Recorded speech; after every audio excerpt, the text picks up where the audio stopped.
ഇന്നിപ്പോൾ നോക്കൂ, ഈ പരിപാടി നന്ദി മോദി എന്നൊരു പരിപാടിയാണ്. എന്തിനാണ് നന്ദി? എന്ത് കാര്യത്തിലാണ് നന്ദി വേണ്ടത്? ഇപ്പോൾ ഈ വഖഫ് ഭേദഗതി കൊണ്ട് പെട്ടെന്നൊരു സുപ്രഭാതത്തിൽ മുനമ്പത്തിലെ ജനങ്ങൾക്ക് ആ ഭൂമി തിരിച്ചു കിട്ടും എന്നൊരു വ്യാമോഹം അവർക്കുണ്ടാക്കുന്ന രൂപത്തിലായിരുന്നു BJP നേതാക്കളും പ്രതികരിച്ചിരുന്നത്. പാർലമെന്റിലെ ഉറപ്പും അതായിരുന്നു. പക്ഷേ ഇന്ന് മാധ്യമങ്ങൾ കൃത്യമായി, കൊച്ചിയിലെ മാധ്യമങ്ങളാണ് അത് കൃത്യമായി ചോദിച്ചത്.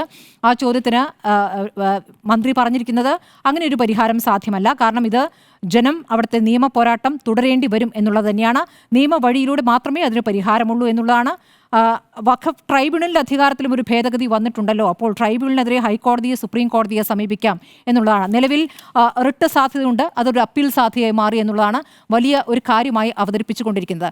അവരെ സംബന്ധിച്ചൊരു നിരാശ തന്നെയാണെന്നുള്ള കാര്യത്തിൽ അവരുടെ പ്രതികരണം വ്യക്തമാണ്. കാരണം അവരെ സംബന്ധിച്ച് എല്ലാ രാഷ്ട്രീയ പാർട്ടികളിൽ നിന്നും അവർക്ക് പ്രതീക്ഷയുണ്ടായിരുന്നു. പല ഘട്ടങ്ങളിൽ അവരെ പോയി രാഷ്ട്രീയ പാർട്ടികൾ കാണുകയും ഉറപ്പുകൾ നൽകുകയും ഒക്കെ ചെയ്തിട്ടുണ്ട്. സംസ്ഥാന സർക്കാരുമായി ബന്ധപ്പെട്ടവർക്ക് കരമടയ്ക്കാൻ കഴിയാത്തതിന്റെ വിഷമമാണ് അവർ ആവർത്തിച്ച് പറഞ്ഞുകൊണ്ടിരിക്കുന്നത്. അവിടെയും നമുക്കറിയാം ഈ വഖഫ് സംരക്ഷണ സമിതി എങ്ങനെയാണ് കോടതിയിൽ ഇക്കാര്യത്തിൽ പെരുമാറിയിട്ടുള്ളത് എന്ന്.